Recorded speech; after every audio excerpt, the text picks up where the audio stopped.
Hello, ladies and gentlemen. Welcome to the Joe Emilio Show. I am here again tonight with a very special guest. But before I bring him on, let me quickly just tell you, tomorrow evening I am doing a Star Wars special with Yanni. We're going to be talking everything about Star Wars. Why? Because it is May the 4th, and yes, I am a nerd and a bit of a geek like that. Have you not seen the shelf above me? And then after that, I'm going to be with Helen Zilla, and we're going to be talking about her new book, Stay Woke and Go Broke. And yes, I have been reading it. I am halfway done. Hopefully, we'll be done by the time she comes onto the show and ask her some important questions. Having said that as well, ladies and gentlemen, please go check out rebelstoreza.com. Winter line is now available. There's some great hoodies. Some new designs now have been added as well. There's a men's long sleeve and a women's long sleeve as well. So go check it out. www.rebelstoreza.com. Now, remember, ladies and gentlemen, if you are new to my channel, please consider giving me a subscribe. It'd be greatly appreciated. We just went over 3,000 subscribers. Woohoo! Subscribers. Yay! Okay. And don't forget to check out the Telegram channel on Telegram. It's just a channel, not a group. It's just a channel. You'll be notified of all the upcoming shows and uploads, as well as give this video a like if you enjoy what you see and be part of the conversation. Now, remember, ladies and gentlemen, if this is an important question that you want to ask me or my guest, please use the super chat function. By YouTube law, I have to address it. Also, it supports the channel, so thank you very much. This, of course, is not a must, but it's greatly appreciated. All right, now, with all the pleasantries out of the way, ladies and gentlemen, so excited to have this guy on my show. I've seen him everywhere. He's definitely he's part of the Daily Friend crew. If you guys have seen over there, I think he's released some articles on that side as well. He's an advocate, and he's, in my opinion, a very, very smart man. Ladies and gentlemen, please welcome to the show, Mark Oppenheimer. He's got a killer surname. Thanks, man. Good to be here. Mark, how are you? Yeah, pretty good. I'm a little worried about you. If you look behind you, there's an assassin who might put a bullet in your head. That dude looks like a Mandalorian to me. Just be careful. Yeah, it is the Mandalorian. It's the Mandalorian helmet on top of Kurt Cobain. So yeah. Oh, look who's joined us, David. Nice of you to join us tonight, David. 3K subscribers, well done, Joe. Thank you so much, David.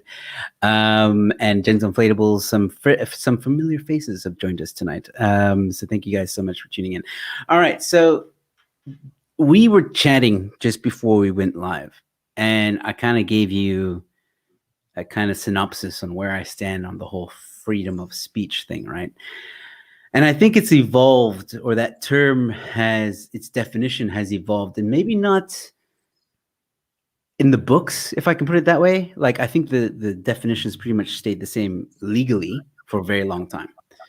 But in society and in everyday lives, I think it's changed quite a bit. And I think people don't understand what is free speech. And I, later on, will give my opinion, which I know won't be very popular, but there is, I think, some reasoning to it, and we'll debate it for a little bit. But Mark, why don't you go ahead and tell us, as an advocate, what is the definition of free speech?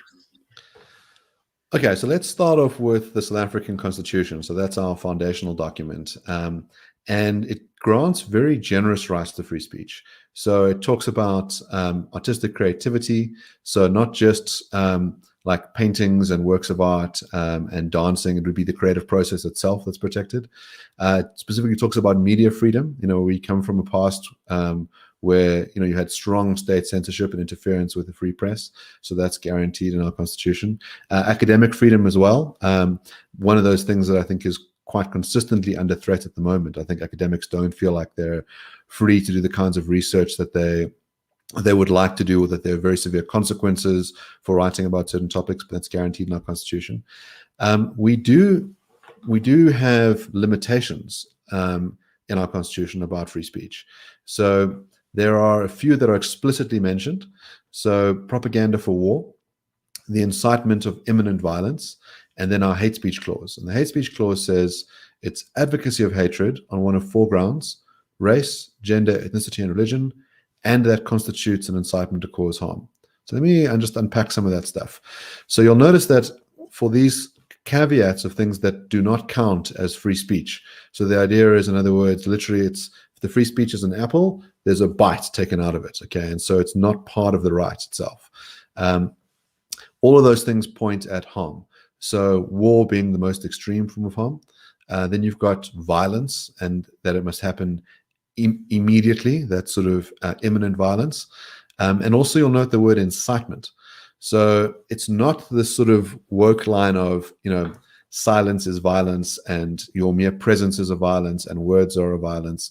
It's not that. There must be a call to action to go and perform a genuine act of violence, which must be like destruction of property, interference with someone's personal liberty. So imagine you're standing in front of a baying mob of people and you say, this guy's a thief, we need to kill him. Okay. That is a call to action that in all likelihood will result in that person being beaten up or killed. That kind of violence. So we need to burn this building down. And then hate speech, sort of what it does, it says, okay, we're going to have these 4 protected categories. And the argument for those categories is that there is a history of persecution against people on the grounds of their race or their religion or their sex. And so those things must be taken into account and get sort of elevated protection.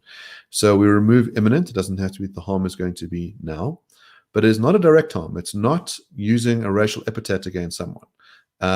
It's, again, recalls an incitement to, a call to action. So, and it's harm, not violence. So lowered threshold. But again, it's not mere offense. It's not that, that hurt my feelings. It's got to be of a heightened degree. So like an economic harm, again, a harm to personal liberty. So yeah, that gives you a landscape of where our kind of free speech rights look in our constitution. That's the starting point. So, and we can, throughout our conversation, talk about where that's been going in terms of socially and how it happens in various cases and things like that. Yes. Well, I think that's a very nice synopsis of the constitutional definition, which I do believe in. And I think, people have a right to say what they want to say, right? They can have any opinion they want. They can believe in whatever they want. And hell, if you wanted to shout on the top of Table Mountain, the earth is flat, you have every right to do that. And I don't think it's going to harm anyone or necessarily kill anyone by saying that. A lot of people are just going to think you're loony. But anyway, explain a little bit more. Like you said, you can't incite violence. I think that's straightforward. And unfortunately, with South Africa, I feel like maybe that law isn't tight enough, because it seems like someone like Julius Malema seems to be able to dance around that law very, very well. And maybe the way in which he speaks he does it very carefully. But a lot of the times, I mean, let's take the song, for example, Kill the Boer, which he has changed to Kiss the Boer. I don't know what happened there. I feel like he should have gotten a little bit more than just, oh, well, change the song and we'll be cool, Juju. Yeah, so that's a kind of foundational case. So a complaint was laid in the case was heard in 2011, when Julius was still a member of the ANC Youth League, and had been singing the song Kill the Boer. There was an interesting claim that it sort of had this rich cultural heritage. From what I gather, there's actually very little evidence that people had been singing the song during the struggle.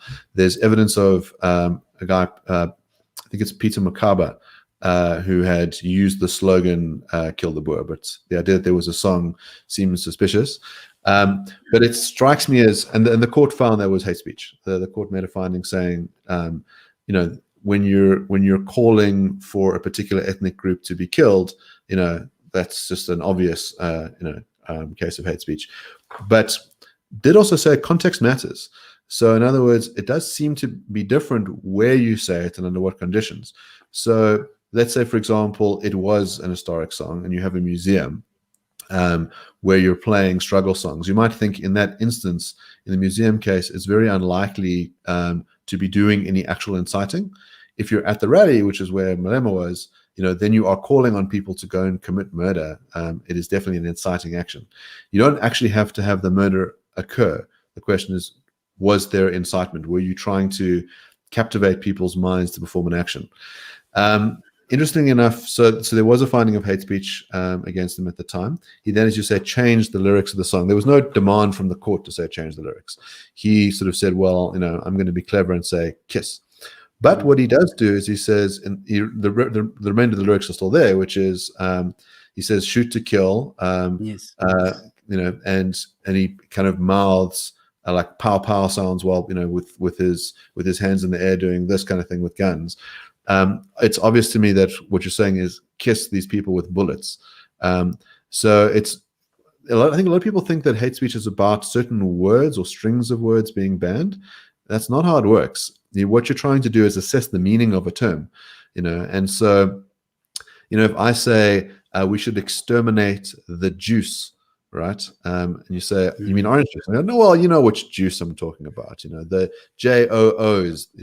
Like that kind of coded language isn't going to get you out of it to say, oh, I didn't spell Jews with an EW, so I'm fine. It's pretty obvious what you're doing. When you sort of are saying we need to exterminate the cockroaches, and you're referring to people in Rwanda, like it's going to count. So innuendos, coded language, those are the sort of things that are still going to be prohibited. Of course, you get into these gray areas where we go, well, the one group says, but that's not what I was talking about. That's you're putting a code onto me when there wasn't one there. And so trying to work out what the intent of the speaker is, will not always be a simple exercise.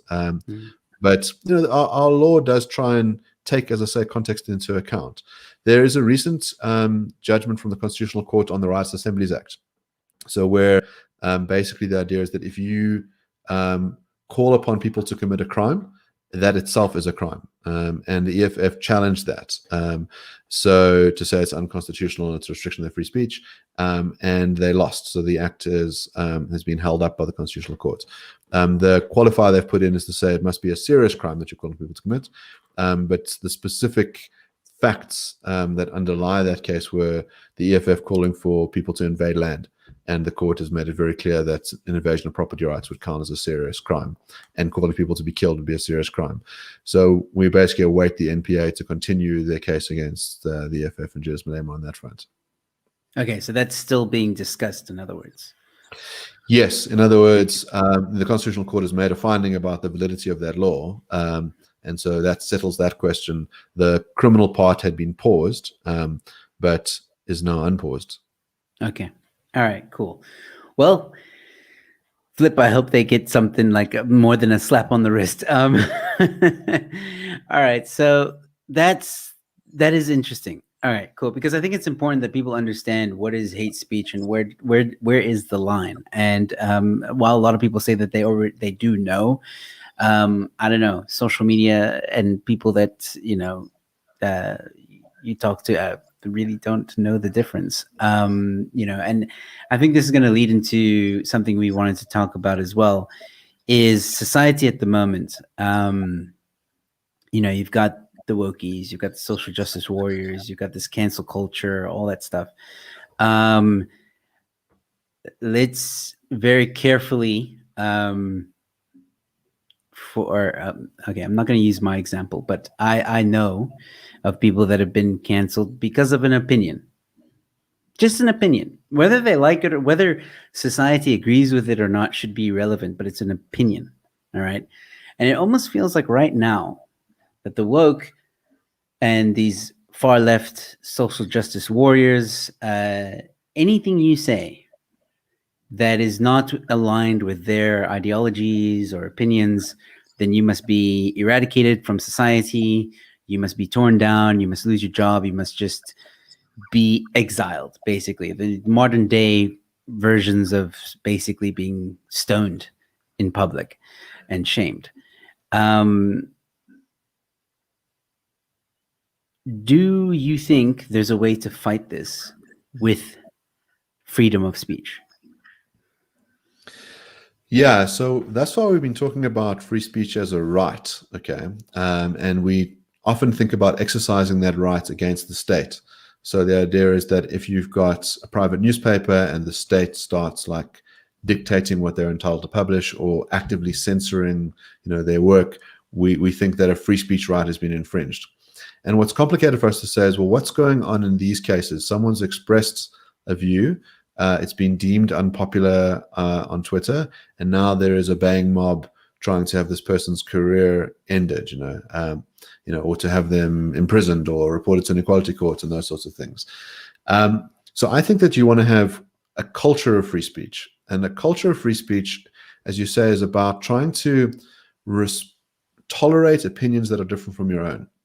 Now, tolerance, I think, for a long time was seen as an important value. You don't tolerate things that you approve of, by the way. So I don't tolerate puppies and sunsets, right? The original idea of tolerance was around religious tolerance. So you have the idea kind of coming from John Locke, and this notion of saying, okay, look, you've got Protestants and you've got Catholics, and they really fundamentally disagree about certain tenets of the faith, and they've been killing each other over it for a very long time. Maybe they could just go, you know what? Let's agree to disagree. I'm going to tolerate your right to believe that stuff. I think you're wrong. I don't believe that stuff, but I'm going to tolerate it.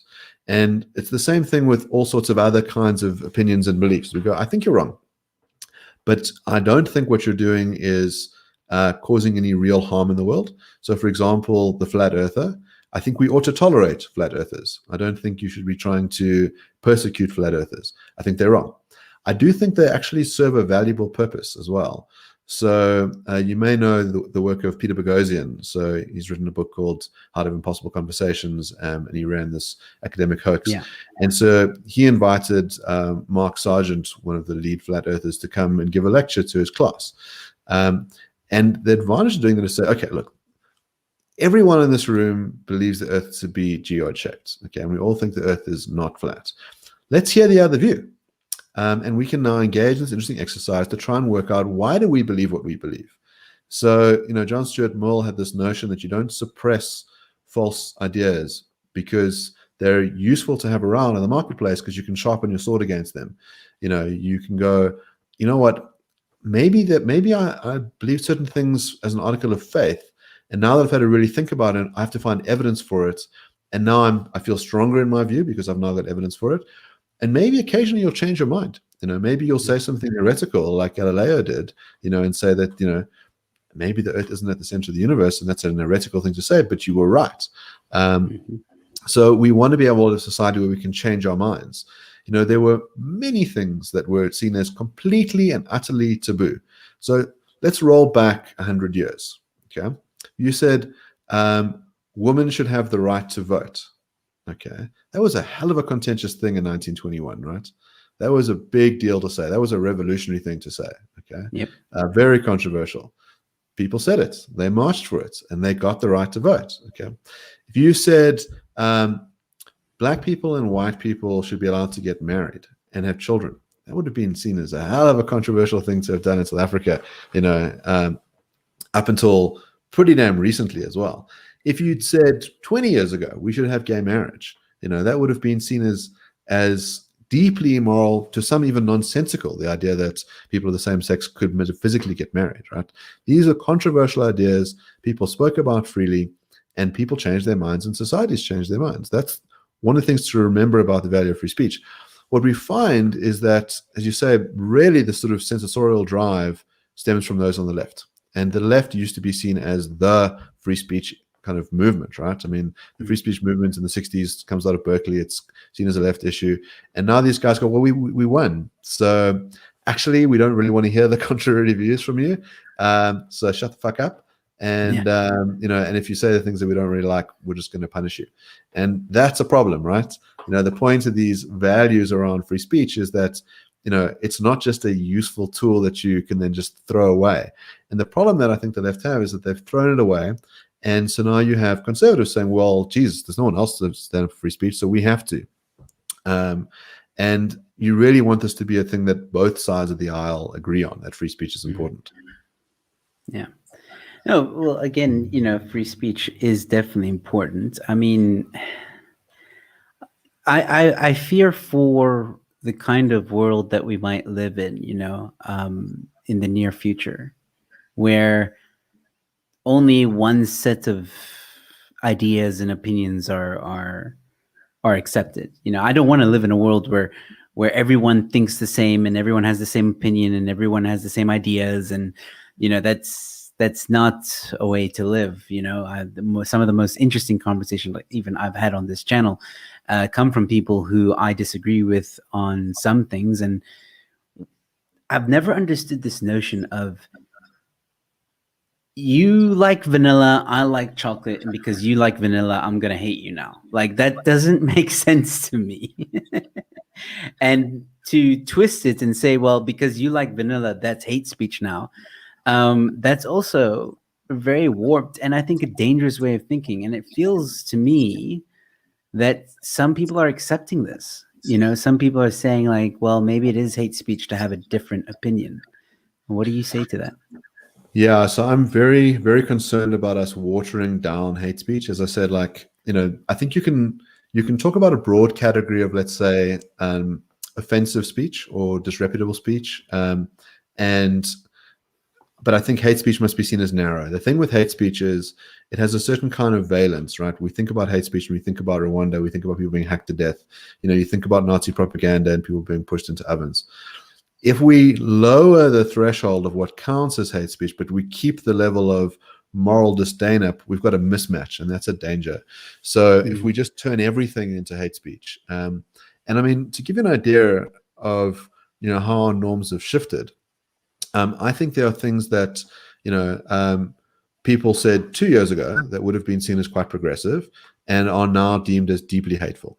So, for example, if as a woman you said, I think it's really important that women have spaces that are their own, and that for women's shelters and women's prisons, that it's important that male bodies are kept out of those spaces. You said that 2 years ago, I think that would have been seen as a banal thing to have said or a progressive thing to have said. Saying that kind of thing now is seen as immensely transphobic, right? So that seems like a problem, right? Surely there's a question to be asked, there's a discussion to be had. Maybe the argument resolves the other way, maybe people can be persuaded, but to say you cannot have the conversation or merely holding that view, amounts to hate speech, just strikes me as a problem. I think these things are very nuanced. I mean, think about, in California at the moment, there's going to be a recall election to remove their current governor, Newsom. Okay, and the Republicans are going to be fielding an interesting candidate in the form of Caitlyn Jenner. Okay, so Caitlyn Jenner would be the first transgendered governor of California, right? I mean, the kind of thing the left love that stuff. I mean, how many times you've heard of first person of color to have won an Oscar or Grammy, whatever it is, right? What's the response to Caitlyn Jenner? They're not so wild about it because, one, she's a Republican. Two, she's come out with a complicated position on trans athletes. So, Caitlyn refers to herself when Bruce Jenner won Olympic gold, she'll say, when I was Bruce Jenner, I won Olympic gold as a man. Okay. And has recently come out saying that, trans men, in other words, people who were born women and have become men, shouldn't be competing. Trans women shouldn't be competing among women. That's her claim. So, in other words, if you're born a man, have become a woman, you shouldn't be competing against cisgendered women. It's unfair, is what she says. Okay. So the point is, it's like trans people don't all think the same. There's going to be nuance in these views. And instead of saying you must be expunged from history and you're a hate monger, I go, well, maybe let's just have a discussion about this. Let's listen to this. So I run a philosophy show on YouTube with Jason Werbelov.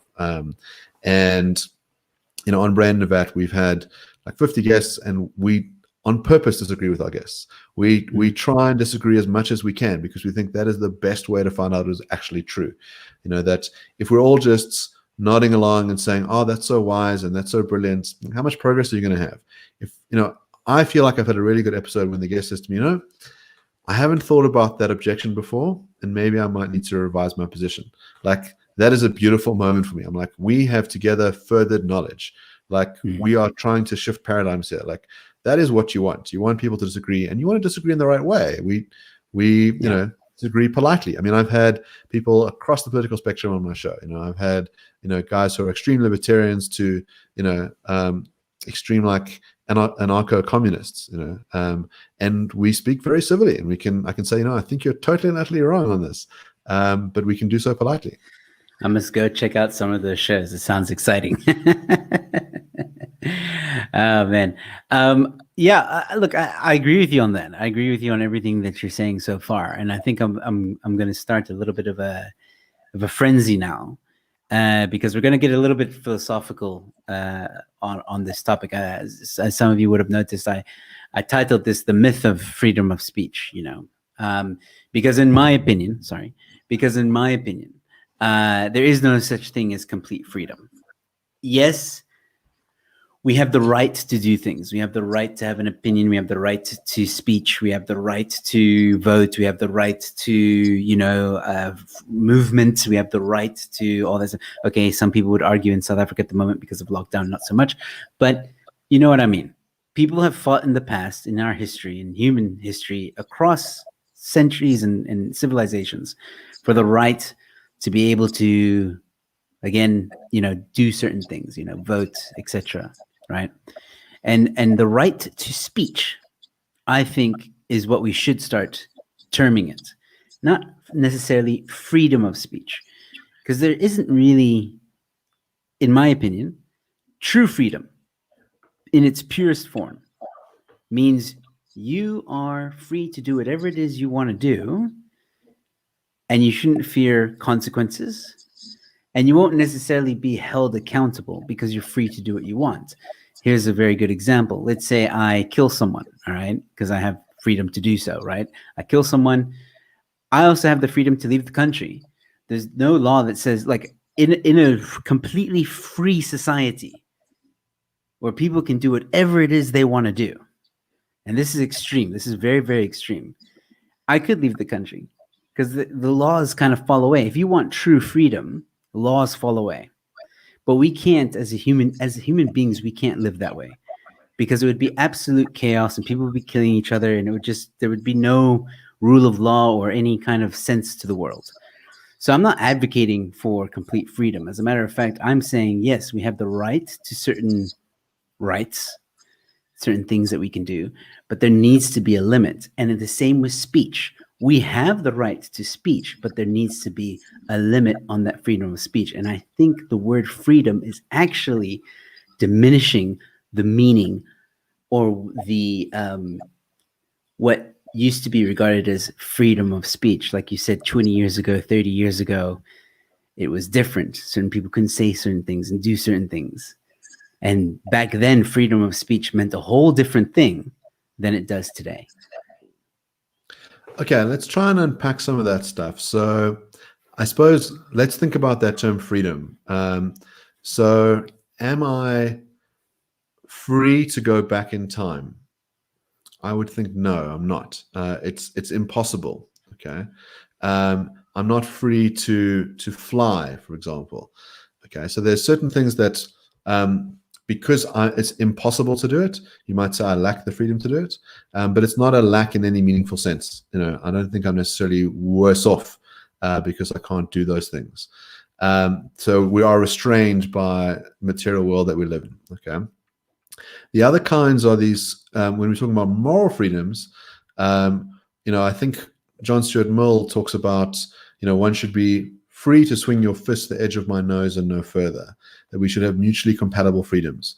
So the world that you sketched, where people, let's say, do whatever they feel like doing, that's not necessarily exercising freedom. So doing whatever I feel like might be, well, today I feel like cutting this person's arm off. Once you cut someone's arm off, you've interfered with their autonomy, right? Their bodily integrity and their ability to do certain things, like perform actions with their arms. In other words, you've undermined their freedom. And so the argument is that moral freedoms necessarily entail limitations on action. So if you think about Judge Krichler has an organization called Freedom Under Law. And the idea is that the way that you live in a free society is in a society that is governed by law. In other words, it's not governed by emotion or decree or by power of state functionaries. You've got a code in place that is governing the rules of the game. And so that your freedom is exercised underneath that. And so when we talk about free speech, you'll notice our conversation started with trying to work out what are the legal ambits of it and where does it run out legally. Now, legal systems to some extent can be arbitrary. You can have evil legal systems. Apartheid was an evil legal system. Nazi laws were evil laws, but they were laws nonetheless. So I don't think that just because something is law that it is moral. I think we've got to draw that distinction. So when I talk about free speech, I mean, you've got to sort of switch modes. So it might be that our moral views on free speech overlap with the law. And a lot of the reasons why we have these legal rights to free speech in South Africa really is because there's a philosophical history that tries to explain what the purpose is of having these free rights. There's a famous judge, Oliver Wendell Holmes, says it's not surprising that people censor. He says if you're a powerful person, you want to try and maintain that power, and anyone who disagrees with you, well, you're going to rig the rules of the game to make sure that they can't say what they're going to say. What's surprising is that we've created some kind of consensus where we say we'll tolerate each other's views, that we're going to allow people to speak even if they're critiquing the powerful. I mean, in South Africa, you can right now say, I think President Ramaphosa is a terrible president and I don't think he should remain in office. I don't think you could say that in Zimbabwe. I don't think you could be openly critical of Mnangagwa and, live to see the night through. That's a problem, right? That's a different kind of society. If you want to be critical of the regime in Iran, there will be very severe consequences for that, In America, you can express your dislike for President Trump or President Biden to your heart's content, and you'll be free to be able to do so. So, in other words, the state's not going to come and like stormtroop its way through your house. Yeah. But now, again, on the social consequences stuff, this is where I think things get interesting, is to try and work out, well, are there certain views where we say, well, has this person's fists gone beyond the edge of my nose and that I now need to do something about it? So, Mill was talking about genuine harms. He thought, offensive speech, is the kind of thing that you should be free to do. As I've given you all these examples of openly offensive speech that people would have been horrified for, that really led to positive social reform. So you want to allow these things because they can yield goods. I also, part of Mill's thinking was, humans are not perfect. We're fallible beings. We make mistakes, and we make a lot of mistakes. We need to be able to have that ability to revise. And I think in the current climate, you have people saying, I am so right. I am so full of moral righteousness that I could not possibly be wrong. And to tolerate your view would be an injustice. We cannot allow that filth, to be present in our pure utopia that we're trying to build. So that's why we're justified in getting you to shut up or getting you to sort of like lose your job and create this climate of fear, and it comes from this place of like absolute certainty. Now, I worry about people that are absolutely certain, because I think about people like, Stalinists who are absolutely certain that they were going to build this wonderful utopia.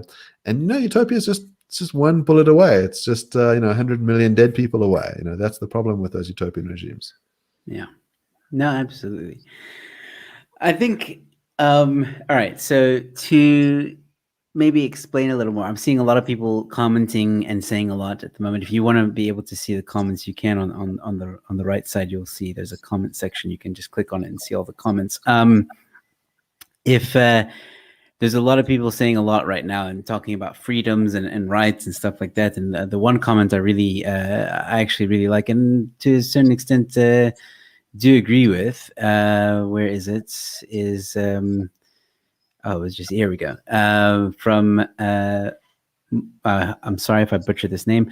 Muluri Hanyane. Sorry.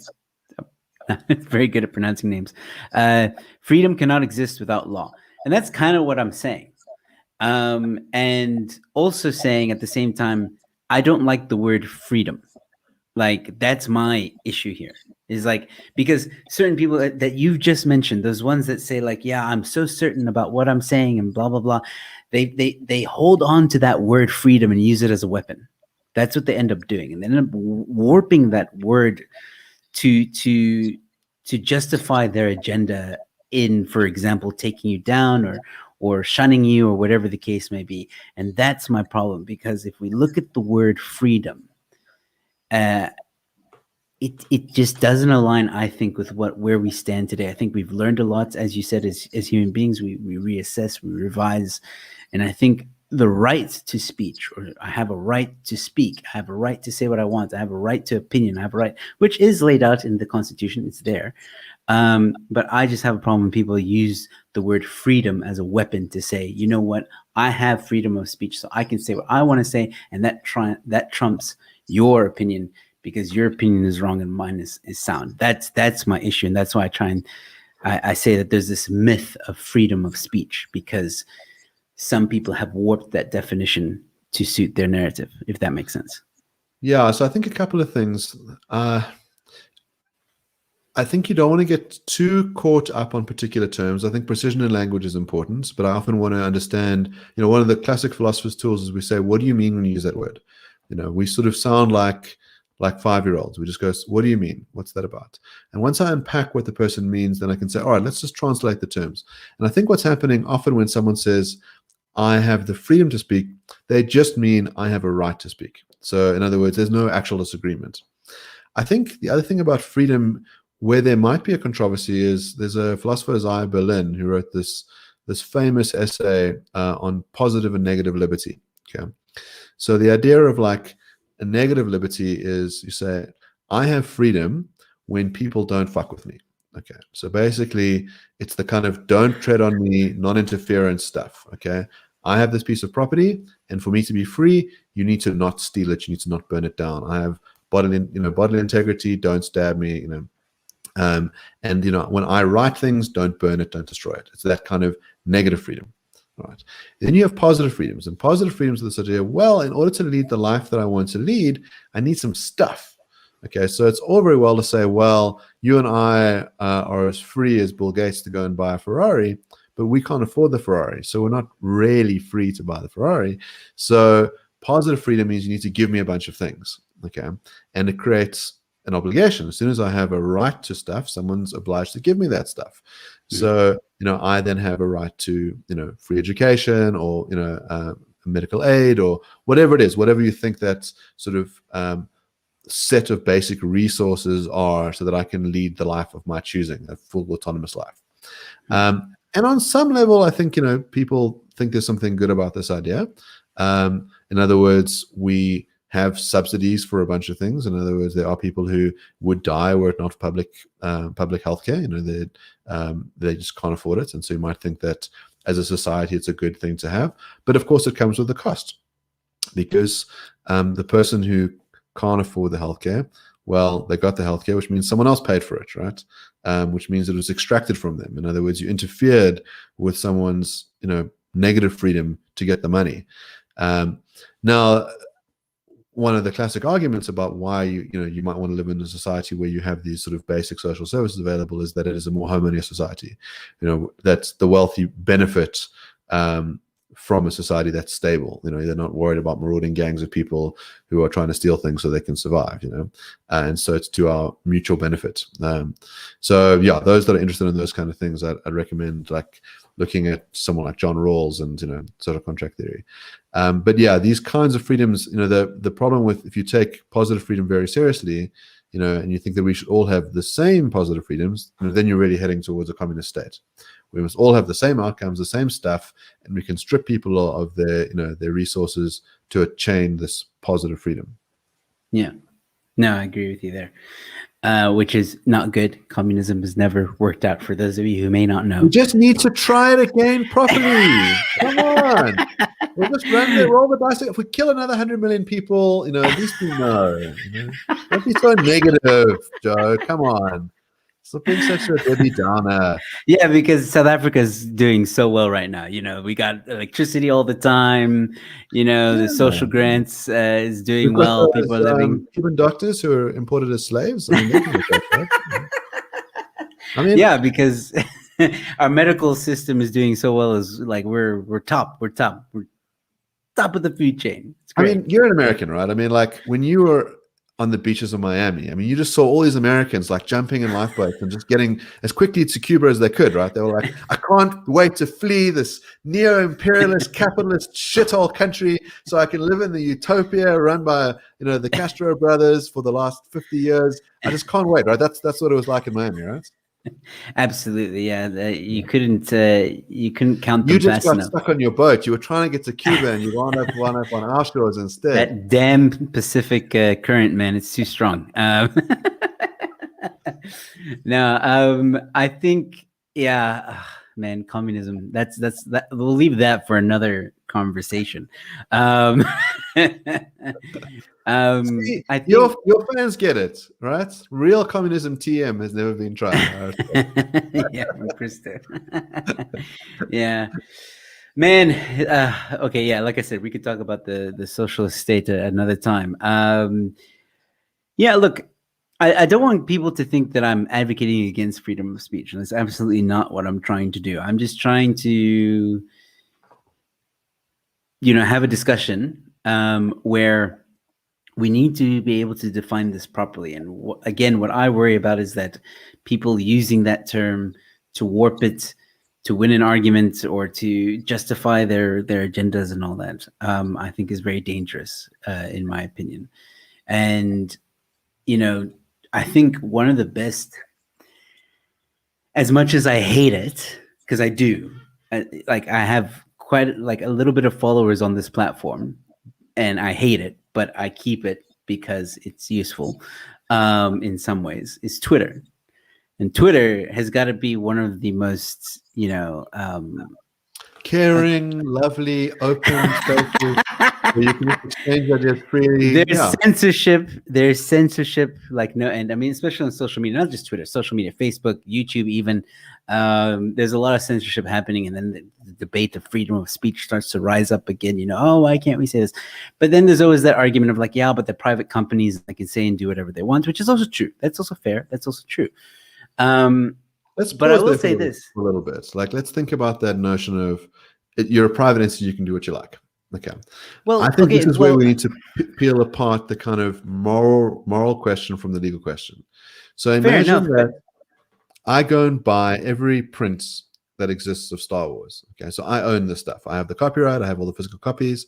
I've exercised my legal rights to do so, and then I just put them into a bonfire and destroy it. I would say I exercise my legal rights. You wouldn't last long. You wouldn't last long. Like you would be killed very, very quickly. Like because I did something, you would say I did a bad thing, right? I did a bad thing. Right? In other words, society is worse off because I've destroyed a cultural treasure. So I think it's not, you haven't explained the problem sufficiently when I go, but I didn't do anything illegal. I just exercised my rights. I'm a private citizen. I went and bought things through the marketplace. What's the problem? It's because capitalism doesn't answer all the moral questions. Capitalism is a fantastic idea. I think private entities, should be allowed to set their own rules, but you can still be doing something bad in that. So for example, we think about those Dr. Seuss books that got banned. Okay. Now, a lot of people got very upset by this term ban. They said, oh, but the government didn't ban it. What's the problem? Why are you complaining? It's like, okay, so Amazon, which is the biggest publisher of books in the world by, I think 95% of digital books are produced by Amazon, right? Say, we're not going to make that book available. Okay, the guys who own the copyright are not going to make the thing available. So you go, okay, well, I can just buy it on the biggest secondhand bookstore in the world, right, on eBay. Oh no, they're not going to make it available either. We're going to actively ban private citizens from selling on our platform. They're all exercising their legal rights. They're just private companies, but they're doing a very bad thing. I think it's immoral when you start suppressing children's books. I think that is a bad thing. It reflects poorly on people. Well, yeah, absolutely. I mean, like this is another form of attack on freedom of speech. Writing a book and having words out there, in my opinion, is a form of freedom of speech. It's an opinion. It's a story. And you would say that you bigot. And the point I was trying to get to is this is like it's very weird. Some of the things that are actually allowed to be said, and then things that aren't allowed to be said. So let's take this is where I was getting with this, is that Twitter, for example, you can have people literally swear at each other and threaten each other on Twitter. but you dare mention Dr. Seuss and then your account gets suspended, you know? You have on YouTube these crazy videos of people doing not so, for lack of a better word, normal things. But you mention, and I'm probably going to get flagged for this now, vaccine, COVID-19, Trump, all in within that. Now YouTube's going to we're probably off air now. You take your video gets taken down. And this is where I agree with you. Like, censorship on this level is definitely an attack on freedom of speech. But that's the thing. You said now a moral, like the companies have like a moral duty. Here's the thing. Cancel culture has put fear into these big companies as well. They don't want to necessarily go against the mob. Some would argue it's a business thing. I don't think so.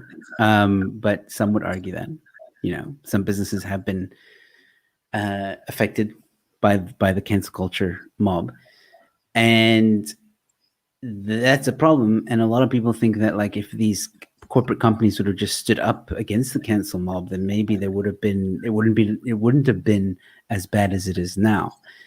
Having said that, though, what do you think corporate should do? I mean, like we said, there's a moral thing, but isn't moral kind of like based on perception?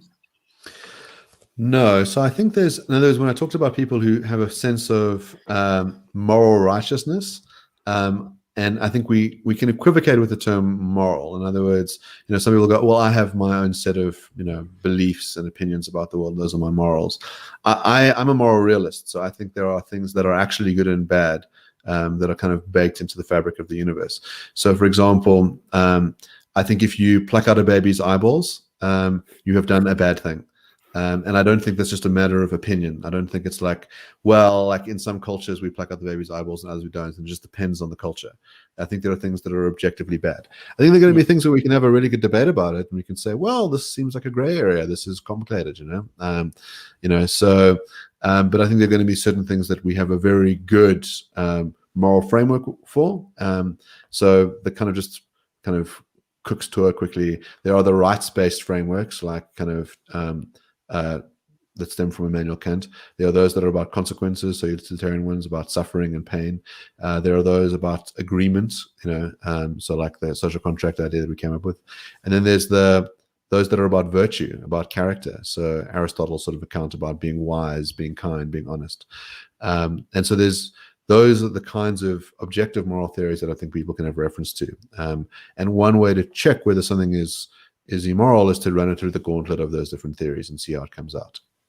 And I think, the thing with the social justice warriors is they might want some good things in the world, but they're willing to use very poor means to get there. So, they're willing to burn things down, to terrorize people, to, interfere with their dignity, all in the name of like some utopia, some like greater good, and so that's something to be concerned about. So on the tactics side about what should corporates be doing, I think one of the things that's interesting about how these problems evolve, I remember people using Twitter as a kind of like a way of showing displeasure for a brand. So, you're like, took a Mango flight and it was delayed by 3 hours, and so you would like tweet at them and going like, unacceptable Mango, brand fail or whatever, and then Mango would be like, oh, we're so sorry, we'll give you like a free ticket. Okay, so you kind of develop this culture of people going, oh shit, the citizens, we can like get all this stuff and we can express our displeasure with the brands, and they're reactive. And so they had all these people who were kind of basically there to kind of solve these kind of like, my coffee was too cold and my flight was delayed stuff. And then it shifts from those things to these like, we don't like that you hire this person because of their race or their sex or their beliefs. You need to be more diverse. You need to do this. And so you just have these brand managers who are like, oh, the customer's upset. So like, what does the customer want? Well, let's do that for them, and that seems like good business practice. But what you have really is a very vocal minority on Twitter. So like very few South Africans are actually on Twitter. Very few people that are on Twitter are human beings. Like a whole bunch of those things are sock puppet accounts or bots. Like if we think that that's supposed to give us a pulse of the nation, it just doesn't. When you go and like compare what Twitter thinks about something versus like what an accurate survey shows you, it's completely different. If you look at the Institute for Race Relations polling data on like race relations, what are the concerns you have in South Africa? I mean, basically most Africans say the thing we're most concerned about is the economy. Like we really care about jobs. We really care about educating our kids. We care about crime. And like right at the bottom of that list, at like 1 and 2% are things like land reform and racism. But if you believe Twitter, it's like those are the burning issues. Like that's what everyone cares about. They don't. So like you've got to disassociate that stuff. And I think the problem is corporates often, we like, oh my God, we got 50 angry tweets about this thing. We need to do something. A nice example, I don't know if you know the Spectator magazine. It's one of United Kingdom's like earliest publications. Started in like 1835. They have the most unbelievable writers there, really thoughtful, interesting stuff. And someone who advertised them, I think it was like a liquor company, got kind of a stream of tweets saying, "Oh my goodness, how can you advertise with the Spectator? These guys are basically Nazis." And they said, "Oh, so terribly sorry. Oh, of course. Well, we'll withdraw advertising immediately." Which they do. And so the editor of the Spectator wrote a public letter to the CEO of this company, and he said, "Just want you to know that one of your underlings has withdrawn your advertising, and because of that, you are banned. You are banned permanently from advertising with us. What you have done is inexcusable. It was ignorant, and it was a knee-jerk reaction. You obviously know nothing about our publication because we have a broad history of standing up for liberal values since 1835, and it's a pity that you've been led astray." So the CEO then goes, "Oh my goodness, what have we done?" Does an investigation and says, "Look, we are so sorry. Please forgive us. We'd love to keep advertising with you." And they said, "All right, you're forgiven." And so they accepted the apology in a reconciliatory way. And I thought that was clever. Like that was a good way to sort of stand up to point out to them what had been done to them, which is that they'd basically been duped by a couple of worksters. And it worked out well. And you have a couple of organizations that have done that. I think a lot of people just buckle. And I think this sort of this apology stuff's interesting. So I had Helen Zittel on my show. We have an episode on Sunday, and you've got it coming up soon. And you'll see she's got a great portion in the book about apologizing. Mm-hmm. And I think apologizing would have been seen as a virtuous thing to have done under certain circumstances. In other words, if I really wrong you, and you say, "Listen, you did a bad thing to me. You should apologize." And I reflect on it and I realize I did do a wrong thing to you. I think it might be obligatory on me to apologize. Yeah. And at some point, it might be obligatory on you to forgive me. If you say, "Look, it's sincere. You've made amends. It wasn't just words. You've done various things and you've restored the relationship." Like that's a healthy mechanism. What we have at the moment is not that. So what we have is you said something we don't like. The mob comes after you. The mob pressures you into an apology for something that you don't actually believe was wrong, that probably isn't wrong. You apologize, and because you think it'll make it go away, the pain will stop. They'll stop their campaign. But they go, "No, you've conceded the merits. You've now accepted what you did was wrong. And now it's just a matter of how much your punishment should be. How long should you be exiled from society for? How much money should you have to pay? How much time should you spend in prison?" It's not a normal apology, So there's good reason to say, hold on, this process is now completely morally bankrupt. I'm not going to participate in it. I'm not going to apologize. That's a good answer. Yeah. It's just that, YouTube and Google, I think, would see it a bit differently. But obviously being the corporate giants that they are, they may not, I think they'll go with the times. I think as soon as, we often hear people talking about the pendulum swing, I think as the pendulum starts to swing back, maybe they might calm down with their censorship. Something I want to ask you, now that we've talked about a lot of this stuff about freedom of speech, and we've spoken about, cancel culture and, how people twist things and really abuse this idea of freedom of speech. Do you think that we are, as humans, victims of our own ambitions? In other words, we fought for a very long time to have these rights. Specifically, let's go with freedom of speech. Now that we seem to have achieved that, we've given space and a breeding ground for things such as cancel culture and all these other negative things that come from it. Because technically, if you are a believer in freedom of speech, these mobs should be allowed to say what they want to say without obviously harming anyone. I mean, if they end up causing you your job, that's a different story. That's a lifeline, I think, and one should be held accountable if that happens. But if they start attacking you or having an opinion, a general opinion, and all that stuff, um, they have a right to say what they want to say as well. So, do you think we've, in a sense, created our own enemies? Yeah, I mean, I think that's, in other words, in a free society, you're going to have this variety of different views and a variety of ways of being. And some of those things are going to be things that are bad. Okay. They're going to be unpleasant. I mean, in other words, think about if I say you can cook whatever you like for dinner. Okay. You should have the freedom to do it. Some of those meals are going to turn out terribly. They're going to be these bad experiments. Okay. They're going to be noxious and smell bad and taste bad. And some of them might even like poison you. And so we might at some point think, well, if you're going to serve this to other people, well, then we want to start restricting what you can make. We might want to regulate the kind of stuff you can serve to others because it could be dangerous. If it's for you, yeah, go ahead. So there is a sense in which, as you say, like a free society is going to generate certain views that, pose a risk. And the question is, what do you want to do about that? Do you want to restrict their freedom? Or do you want to change the cultural climate?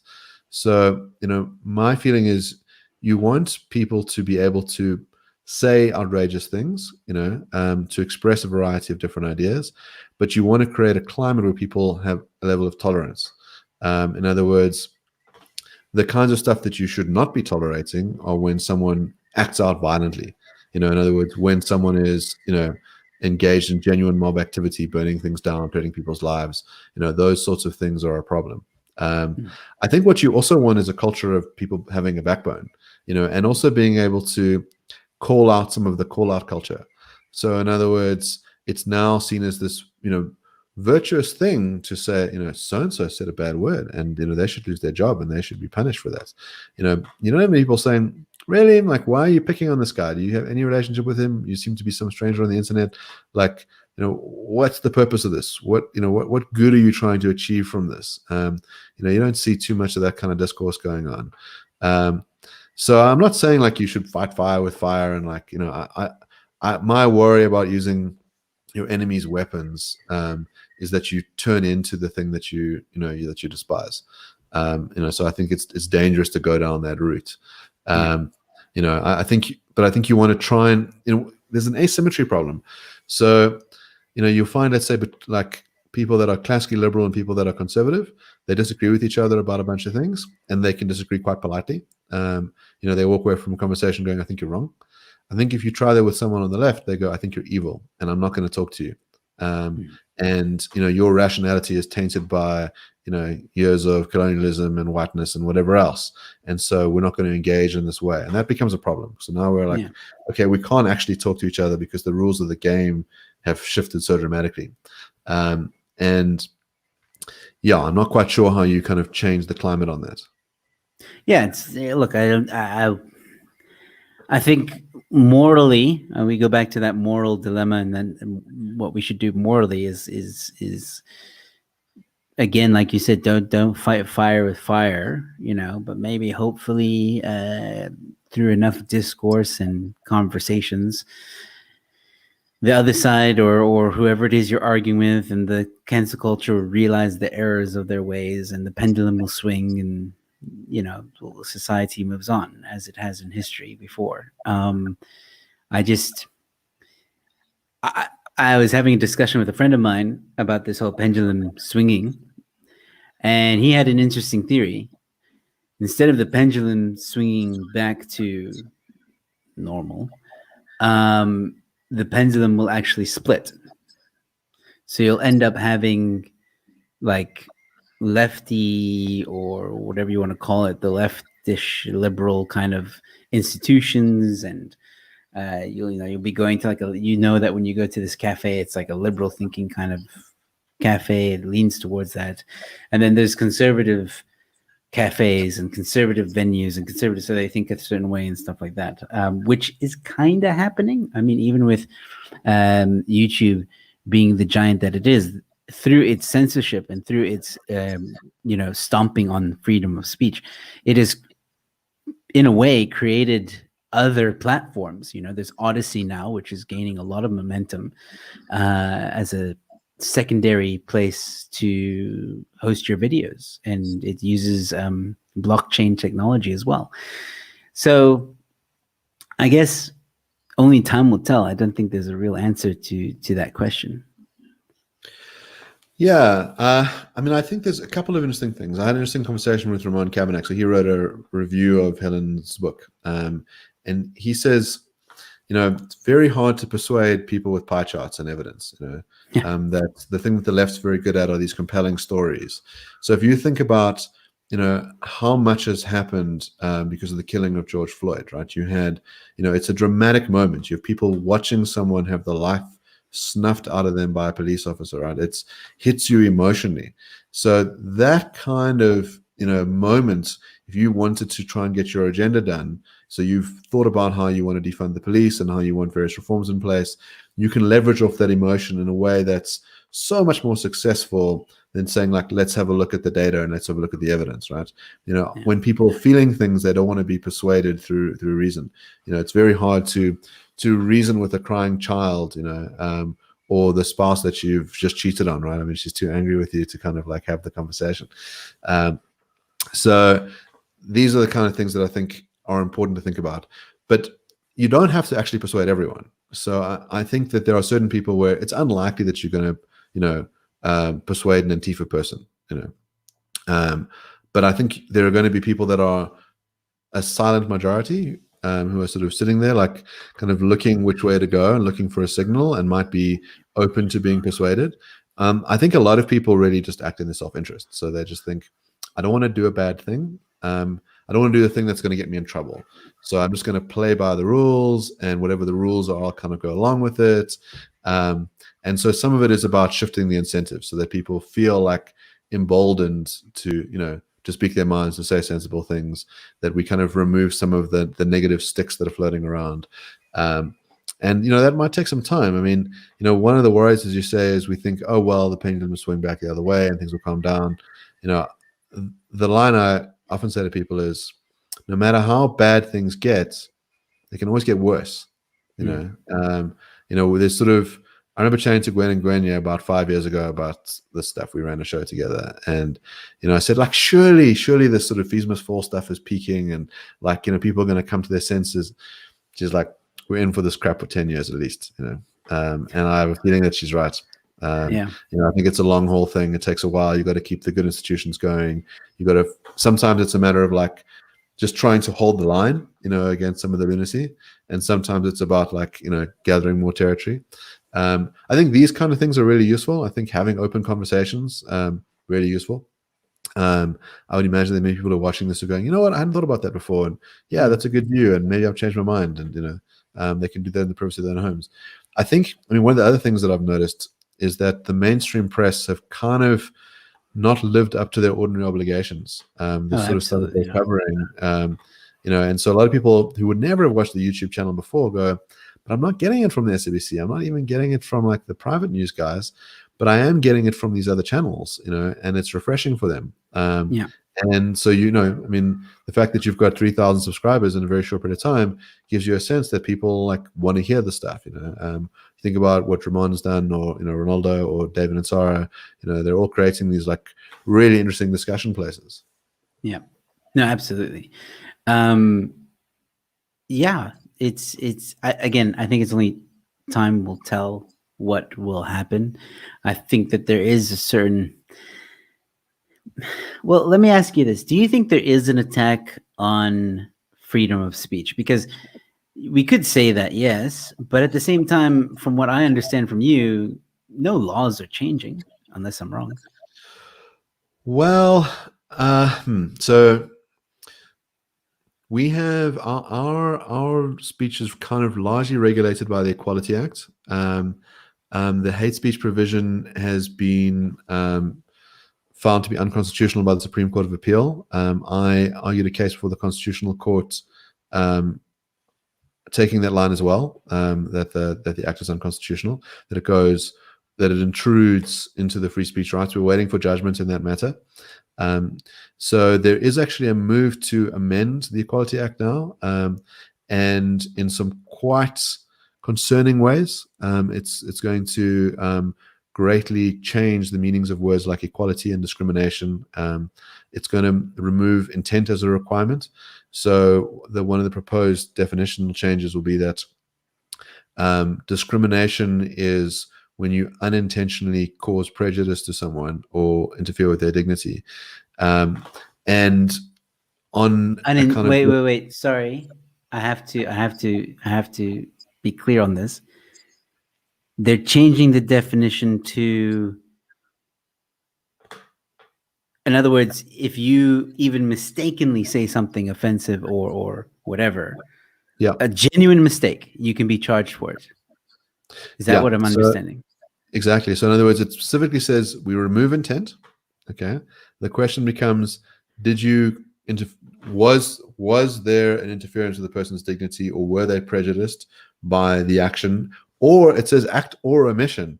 So it's not even that you said something, it's that you didn't say something, and your failure to say the thing or the failure to do the thing, has caused me a prejudice. And then, so it's not even on, we have 17 different grounds in the Equality Act. So I mentioned to you earlier on speech, it's like race, gender, ethnicity, religion. The Equality Act on discrimination is 17. So it's like language, belief, culture, social origin, HIV status, pregnancy, marital status. And politics. Then it's not that I mean, your belief could be anything, right? Like, if you're a flat earther, and I say, dude, the earth's round. You go, what? Like, that's a sacred belief that I hold, that the earth is flat. Like, I feel disrespected. So now I can take you to an equality court. And that's like me trying to, rattle your cage, intentionally.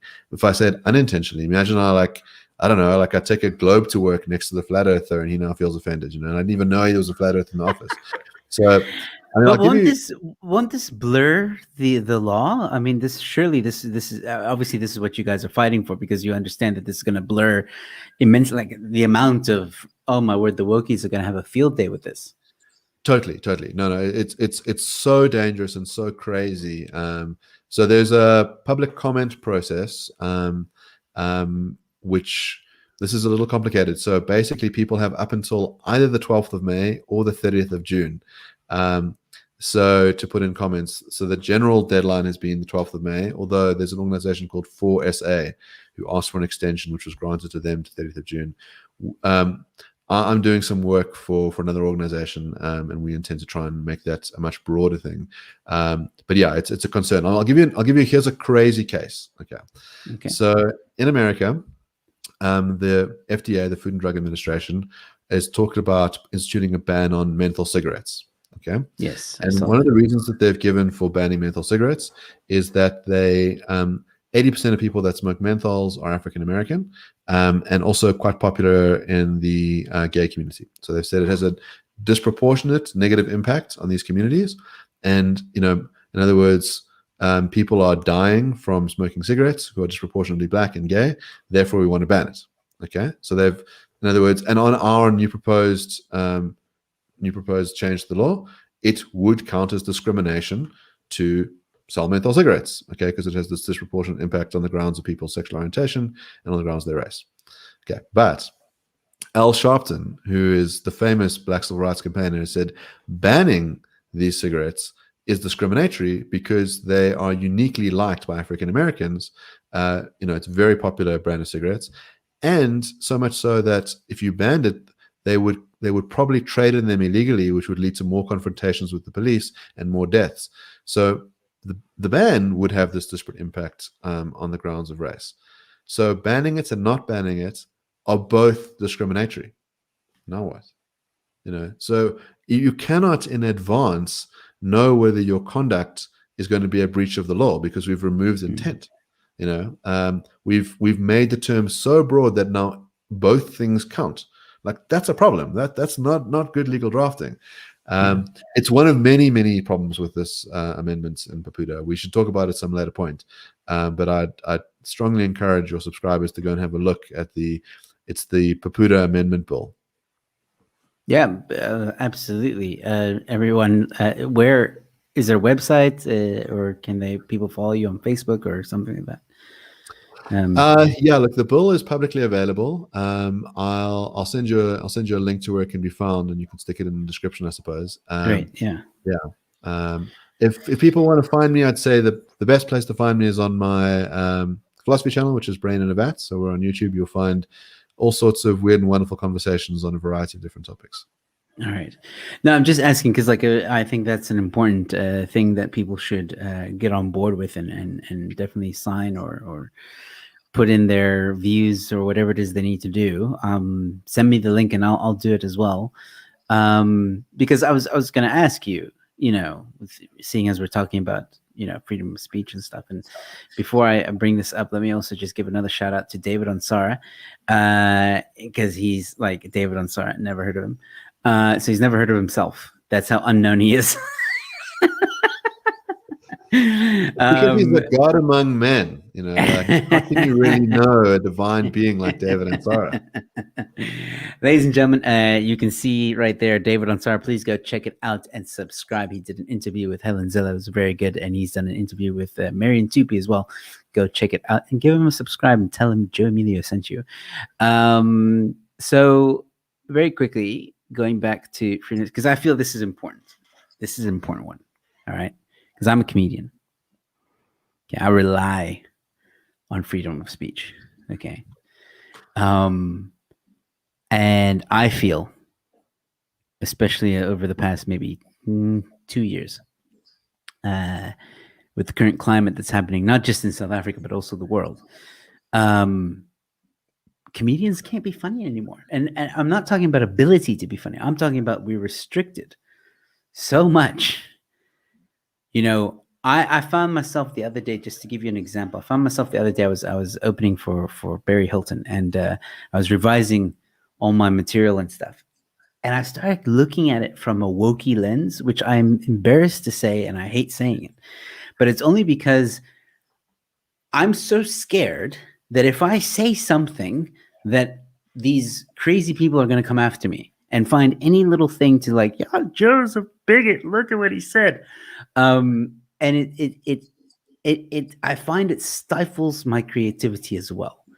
So now I have to question, okay, is this a bit offensive, or is this going to offend someone? Is this going to, if I do a Mexican joke, if people are going to be offended, even though I have Mexican blood in me. Like, I'm not, maybe not be culturally, but I am a descendant of Mexican race. I have Egyptian culture in me. I have South African culture in me. I have American culture in me. I'm a very mixed pot of things. And, being a comedian at the moment is very frustrating for me. And how do you feel? I mean, do you like stand-up comedy? How do you feel that the freedom of speech and this attack on it is going to affect art? Yeah, I think it's probably devastating to be a comic. I've got a few friends who are comics. I think it must be very hard to be on a stage where basically you have a rifle pointed at you. It's sort of like, you've got a bunch of people with their cell phones filming you, so you're being recorded, and you said a thing that was part of a longer skit. You've built up to this joke in your hour-long set, and that little 30 seconds like really works in the circumstances, but it's been taken out of context and used to kind of rubbish a name. You think about like someone like Louis C.K., who's a real comics comic, right? Like, regarded as an absolute giant of comedy. And before he was canceled, was able to play this like really kind of edgy game with people on a whole bunch of things, on the Saturday Night Live show, like, and just artfully so. And when he kind of, like, I think a year after his apology, he kind of did these gigs at some clubs and made a joke about Sandy Hook, and it was like immediately taken out of context, used to kind of like lambaste him. So yeah, it must be really, really hard.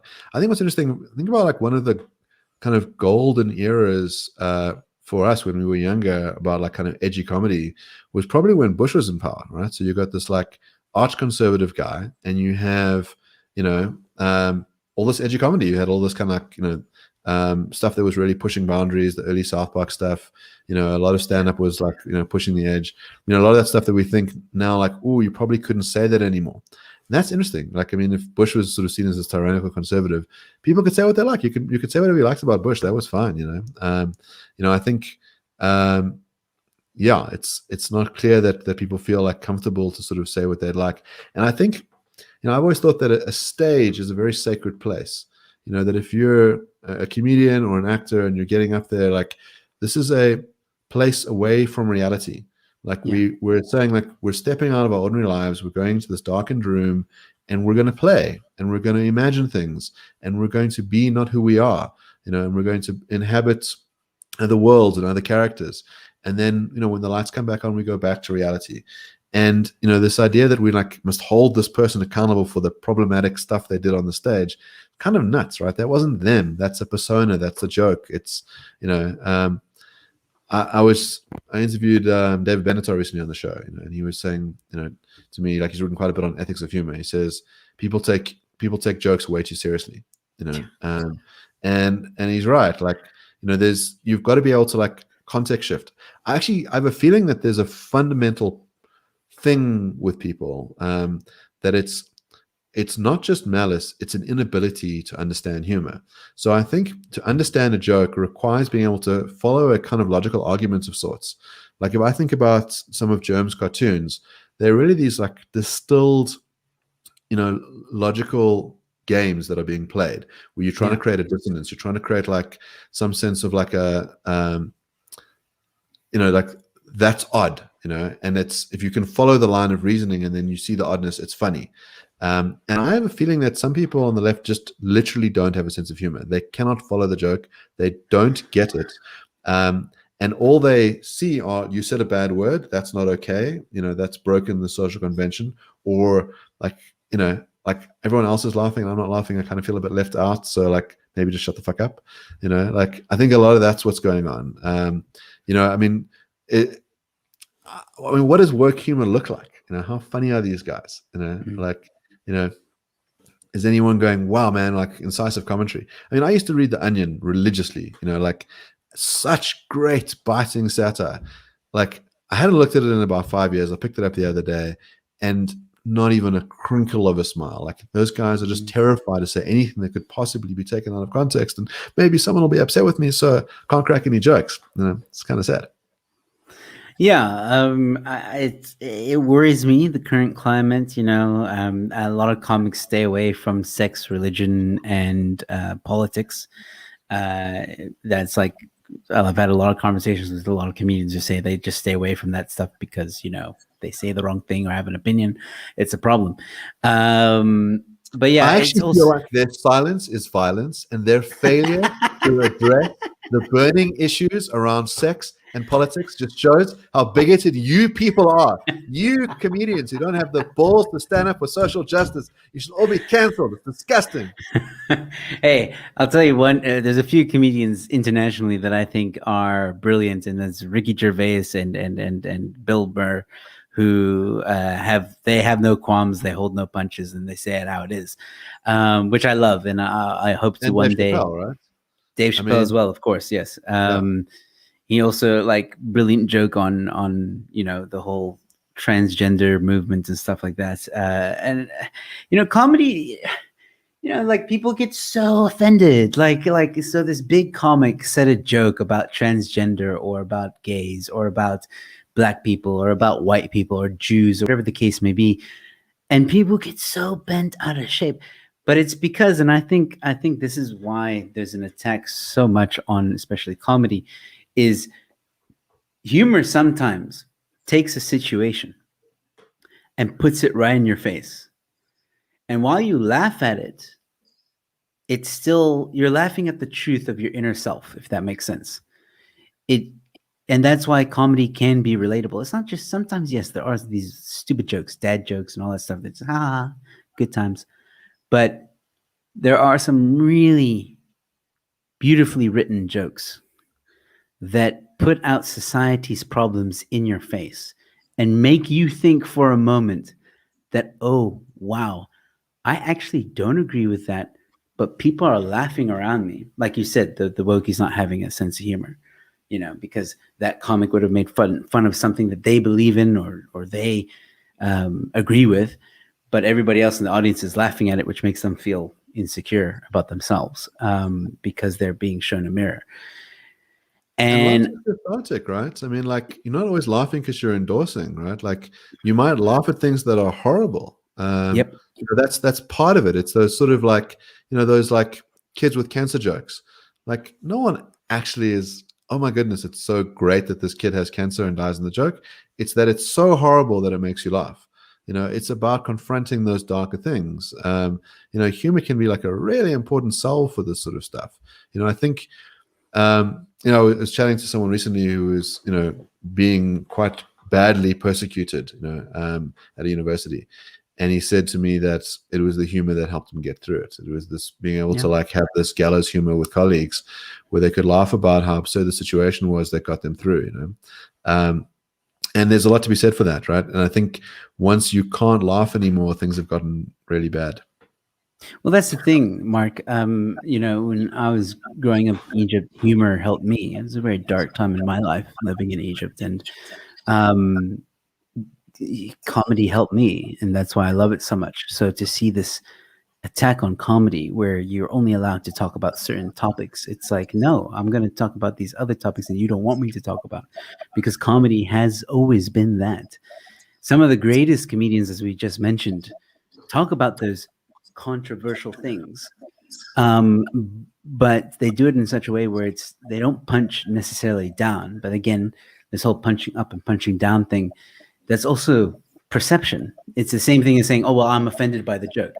Yeah, well, if you're offended, too bad. And I've written an article about this as well, about comedy and cancel culture, where if we're going to live in a society where a comedian can't say anything, can't talk about any topic because they are fearful to offend someone, that means no comedian is ever going to stand on stage, because no matter what they talk about, no matter what they say in any given audience, someone is going to find something offensive.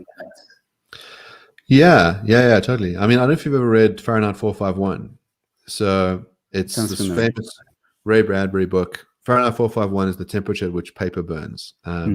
And the book starts with this fireman, and instead of putting out a fire, he's burning a library. Okay, and it's the society where people burn books.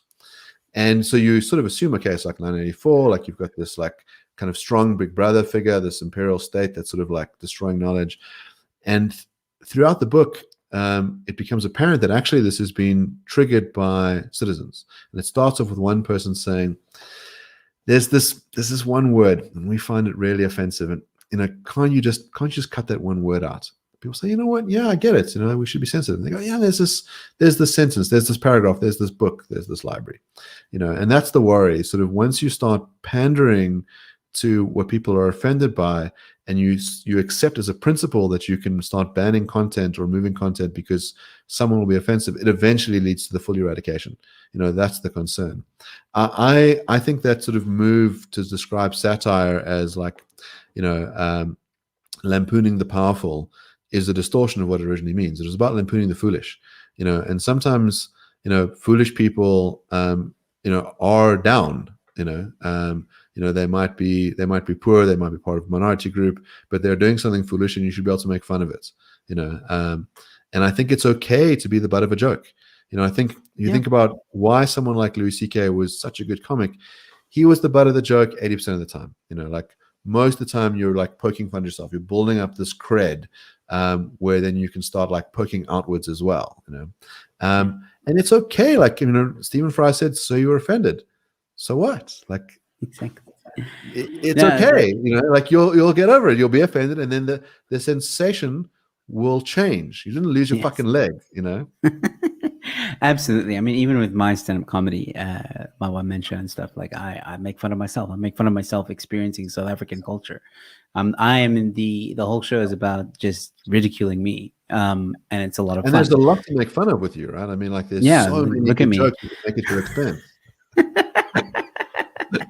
And that's the thing. Like, what's also interesting is like roasts. Like people love roasts. like Yeah. the stand-up comedy roasts and stuff like that. I did them for a while on my channel, and now we roast the headlines.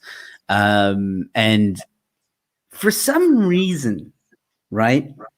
If it's a roast, I mean, there are people that get offended, but like, it's almost like they turn a blind eye because it's advertised as such. But you could take the same kind of joke in a roast, put it in a stand-up comedy routine, and then all of a sudden that's the line. That's like, no, now you're like, what difference does it make? You know what I mean? Like, I don't know. These things are just weird to me. The world we live in. Yeah, it's. I guess also this conversation about comedy, and the reason why I wanted to bring it up as well is because there are a lot of people that like stand-up comedy. There's a lot of people that like comedy. And if there's an attack to some extent on freedom of speech, and as you just mentioned, humor helps a lot of people. I want the viewers to take a moment and just think of a world without comedy. It's a very, very bleak one indeed. Sure. So. Yeah.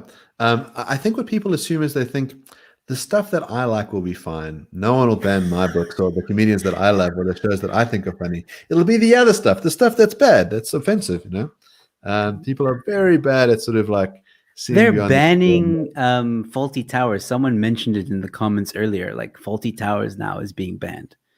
Like, yeah, there was an episode removed a while ago. I mean, the stuff that got put on the banned list, I mean, like, it's kind of astonishing. I mean, Gone with the Wind, which is the most financially successful movie of all time and probably always will be when you take inflation into account, got removed. Okay. Yeah. And then came back with a warning label. Like, it's, I mean, and here's the sickening part. So one of the other shows that got taken down was Little Britain. Okay. Now, Little Britain's like, one of those 2000s shows, right? Sort of this glorious age of like, really edgy comedy. And the whole thing is kind of just like trying to be as offensive as possible. Okay. And it's pretty funny at times. Sometimes it's a bit lame, but like, so be it. And so, it gets scrubbed from reality, right? And the thing is, it's not like DVDs exist anymore, right? I mean, once those things get taken off the streaming networks, it's not that hard, it's not that easy to get it anymore. So what do the two guys who are in Little Britain do about it? They go, let's jump on the pylon. Let's just like say how bad it was that we produced this stuff and how much we regret it, because we still want to be able to work, Like, the one guy's a children's author, and he's like, I can't believe I did those things. It was so terrible, and I'm really ashamed. Oh, but I'm a much better person now, You saw that kind of behavior here in South Africa when Leon Schuster's movie also got taken off of Showmax, and then a lot of comedians that were involved with that show or the one movie were like, oh, I can't believe I did that, and I'm so sorry, and my white privilege is this and that, and blah blah, saying all the right things just to like make sure that they don't get punished for being part of the project, basically. Yeah, exactly. If I publicly flagellate myself in advance, maybe I'll be allowed to, to like work again. That's the sick game that we're in. It's, when you like turn people into this like sycophantic, they're like, well, the only way that I can kind of eke out an existence is to like, lose all sense of authenticity and, and like integrity. But what else am I going to do? I mean, the one of the worst versions of this that I heard was, at UCT during Feast Must Fall, a bunch of students broke into some of the residences and they started burning art. Okay. And I think that's one of the most sinister things you can do is burning art, right? And they ended up burning art produced by like anti-apartheid activists. Okay. And I mentioned it to someone who's a photographer, a very well-known photographer. And I said to him, how do you feel about this? He says, it's wonderful. It's great what they're doing, like they need to like, excise their sort of, their passions and like show the powers that be. So a couple of months later, his work was displayed quite prominently on campus, and it got taken down on the grounds that it was offensive and exploitative. And so I said, okay, well, now how do you feel about it? He says, it's good. It's good. I was wrong to produce that artwork, and I'm so glad that it's being taken down and put away because it was so offensive. I'm like, I initially I was astonished by it. I thought, like, how the fuck do you come to that conclusion? I thought, because he wants to continue working. He wants to keep selling stuff. So if he needs to sell himself down the river to keep working, that's the game he's going to play. Yeah, it's Absolutely. I I know a comedian who I will not mention their name. One, because I don't want to give them more airtime, and two, because yeah, let's just not. Is he a puppet master? Anyway, I'll let people decide. But let's just put it this way: I've had him on my show before, a very long time ago when I first started the channel, and I had a discussion with him. And I worded the question in a way where basically saying, "Do you feel that you say the things you say basically because of, in short, you get paid to do so?" And in a very long, convoluted way, he said yes. Same thing with your photographer. You know, they accept whatever happens to them, and they apologize, and they say all the right things so that they'll get hired again. It's as simple as that. And I'm not, you know, I think Ronaldo asked me once, like, are you, when I was on his show, he said, when he was interviewing me, he asked me, he said, are you going to be a comedian that's going to sell out? And I told him no, because I come from a theater background. I studied theater for a very long time. And, well, not a very long time, but I studied theater. And I've been involved with that industry for a very long time. And, you know, this attack on freedom of speech and stuff is finding its way into the arts. And that worries me. That worries me deeply when we start, you know, taking down old movies, as you mentioned. And these are cultural, is part of our history culturally, you know, as human beings.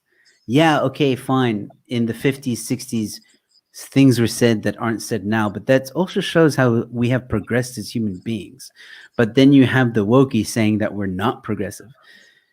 On the contrary, you're making us regressive. And that's something that Helen points out in her book as well, which I 100% agree with.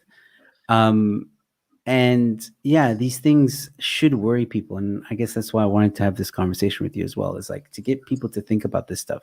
When someone tells you that an old movie, you mustn't watch it because it's, you know, it's unacceptable now. No, watch the damn movie, decide for yourself if it's unacceptable, because some of these people don't know what the hell they're talking about. And some of these people just follow like sheep. Yeah, I mean, one way to sort of test these things is go back, like, I don't know, a year and a half ago, and sort of see what were the things that people were so upset about, and then look at it now and try and work out what the thing was. What was the thing they're upset about? It's often like impenetrable to know. You know, there was some little fashionable moment where a certain term becomes like impossible, you know, like to say, and then later on people forget about it and it's fine. You know, these things really aren't guided by principle. They're guided by sort of passions. You know, this is the concern. And as you point out, like there are some films that were used for very sinister purposes. So if you think about like Nazi propaganda films made by Leni Riefenstahl, right? I don't want that stuff expunged from history. I want people to have access to that so they can go, yeah, you know what, the art form can be used for bad things. You know, you can inspire people to do some pretty bad stuff. We should look at that and like acknowledge the bad things that were done in the past, right? Like if you expunge your history, you're much more likely to go and repeat it. Exactly. I mean, there's a really lovely comment from Lars Elise, who left a great little comment on my Brain of Our channel and made all the others who hosted Helen quite jealous. But this idea of like plastering fig leaves on all of our sculptures, that's exactly where it comes from. It's this like prudish instinct. It's that sense of, you know, the kind of fuddy-duddy who just says like, oh, we can't show the naughty bits, you know, we need to cover it up. You know, and progressives generally weren't those people, right? They were like sexual libertines and like would have made fun of the school moms, and they've become exactly those people just for an allegedly different set of reasons, right? It's like, oh, we need to protect people's feelings, you know. Instead of it's like save the children, it's, you know, some other kind of bogus reason for censoring speech. Yeah, absolutely. Well, Mark, I think I'm going to end it here. I've taken up enough of your time. It's an hour and a half discussion. I actually didn't feel the time, if I'm honest. Sorry, I didn't mean to go such. You'll feel it when I send my invoice. Typical lawyer. Typical lawyer. Can't I just do a gig for you? I'll MC something for you. I don't know. I'll perform on your birthday or something. We'll do a trade exchange. Dude, I don't want you ruining my birthday. Come on, like I want to have a good birthday. That's so unfair to say. But yeah, very quickly, I'll look at some of the quick comments here. David Ansara is saying, "Can we ban Justin Bieber?"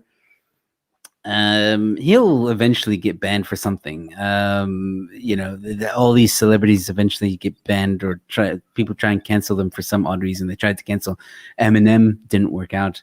You say what's his name is canceled, but I don't think he is. I think people still go to his shows and stuff like that. It's very difficult to cancel those kinds of people who have such a strong fan base. So yeah, Riddell saying, luckily I'm just an instrumentalist, not a comedian, etc. Yet we also have our politics within, who you play with, etc., etc. Yeah, there's politics everywhere you go. Better not be playing any of that filthy classical music from the Western canon by all those dead white men. That's fucking racist. Like none of that. Woo, okay. Behave saying, asking whatever happened to Vanner. I believe you're talking about Vanner Weber. He's around. I think he's gotten very busy, but I should ask him to come back onto the show. I must reach out to him. I was actually chatting about him the other day with friends. Okay, cool. So, Mark, is there anything you want to say or add before we go? No, this has been delightful. I've really enjoyed our time. Yeah, let's do it again. Awesome. No, I would love to have you back on the show. I think we should talk about communism next time, because boy, can I rant about that. Riddell saying, Mark, you're funny. Oh, that's nice. Not saying I'm funny, but okay. Larcel is saying, final words for tonight. Don't fear being canceled. Fear not being true to your soul. Do not give up your dreams for what you think other people might think. And actually brilliantly put. Very wise words. Very wise words. All right, Mark. Well, I'm going to sign off now. You can stay on in the backstage, or you can go if you really need to go. But if you do stay, I'll give you a proper goodbye just after this. So, ladies and gentlemen, this was Mark Oppenheimer, advocate in South Africa, a very smart man, as I said, and as you can tell, very, very worldly and philosophical, and knows his stuff. Please go check out his YouTube channel. I will ask him to send me the link to that, and I will put it in the description. So yeah, ladies and gentlemen, thank you for sticking around. Thank you for watching for this long. Sorry that was so long. I'm not usually this long, but it was a very interesting conversation. Remember, if you're new to my channel, please consider subscribing. Please check out the Telegram channel, and please give this video a like. And don't forget to go check out rebelstoreZA.com. Winterline is now available. Ladies and gentlemen, tomorrow I will be back with Yanni Vanderfalt, and we'll be talking about Star Wars, because it's May the 4th. So we're going to be talking about Star Wars. Come join the conversation. We're going to be talking about which is the right way to watch the movies. Now, I know this has been debated many times, but Yanni and I are going to give our 2 cents on the topic, and we're going to talk about some other Star Wars things and maybe some Star Wars trivia as well. Then on Wednesday, I have Helen Zilla once again mentioning this. We're going to be talking about her new book, Stay Woke, Go Broke. I'm almost done with it, so hopefully I'll be done with it and we can have a nice, interesting conversation on that. So, ladies and gentlemen, with that being said, if I don't see you then, stay safe, be kind to one another, and I'll see you at the next one. Cheers.